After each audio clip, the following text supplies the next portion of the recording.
سلام جوړ په خیر. سهار وخت د دفتر پر لور روان شوم.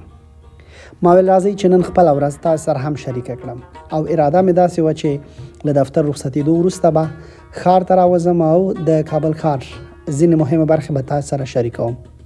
څو له کابل نه خوند واخلئ، کابل وګورئ، څوک چې په کابل کې نه دي یا څوک چې په افغانستان کې نه دي. دا تاسو ګورئ چې د ګلبهار سنټر ته څیرمه څیرایي یا څلور لارې بولئ، دا ده. دلته معمولا په سهار کې ډېر رش وي. زه هم دلته راغلم، خو خلاصه ده چې دفتر ته راورسېدم او دفتر کې مو ټوله ورځ کار وکړ. همکاران مازدیګر وو، په کمیدو ورو ورو وتل، یوازې دوی او زه پاتې وم. نور ما هم ذاتي کمپیوټر بند کړ او راووتلم. ازري مې امضا کړه یا مې ګوته ولګوله او راووتلم. بیرون مې کتل چې زموږ د دفتر کوڅې ته جوار راغلی وو. غوښتل مې چې جوار راونیسم، خو له ما ډېر تیز لاړ. پسې وررهي شوم، خو بیا هم ګیر مې نه کړ او نارې ما ونه کړې چې ورته ودرېږې. په کوڅه کې رهي وم. ما ویل خپل ځان هم در باندې وګورم چې ویښتان مې څومره غټ سوي دي. د کلله پشتې سړک ته څیرمه، سړک تر غاړې ودرېدم، منتظر شوم. ما ویل موټر راسي او ورسره لاړ شم، خو ورسره وختم. بالاخره لاړم، روان شوم او کابل ښار ته ورسېدم. کابل ښار کې نو په مازدیګر کې تګ سخت وي، رش وي، رابندیانې ډېرې وي. نو ځان له کابل ولایت سره خوا کې ښکته شوم او پیاده روان شوم. د کابل ښار په پیاده روونو کې نو داسې جوار بیا په دې یخه هوا کې ډېر خوند کوي او سړي ته ډېر خوند ورکوي. کله چې ګوري او بیا لږ تر راوم نیسي خوند کوي.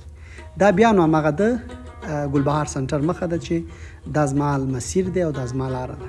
دا د کابل ښاروالۍ ته څیرمه هغه پیاده رو دی چې خلک پکې تر پښتونستان واټ پورې ځي او دلته هم ډېر رش وي.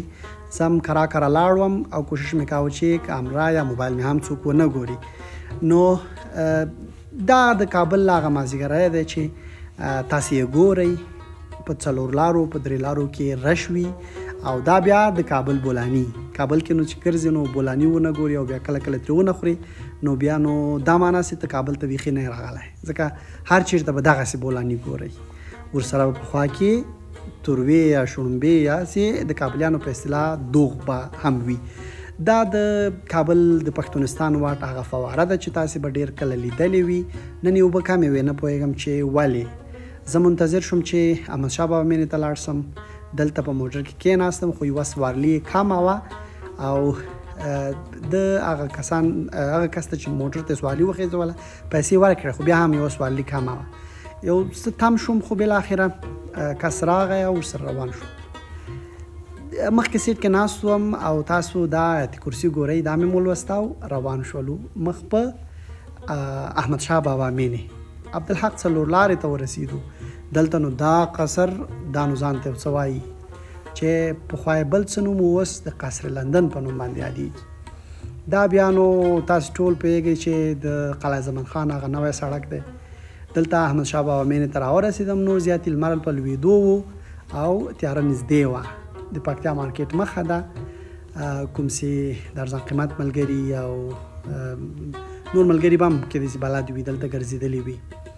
ګنی او بیا رکشه، دا خو د ارزان قیمت سره تړلې خبرې دي. مازدیګر راغلم، قضا و، لمونځ وکم، خو دلته یو شي ته متوجه سوم چې تاسف مې هم وکړه. هغه دا سترنجي وه. د لوی مارکیټ په منځ کې دا سترنجي پرته وي، خلک په لمونځ کې وي، خو دې چا پام نه وه چې دغه نوي کړي او یوه نوې ورته راونیسي څو خدای تعالی اجر ورکړي.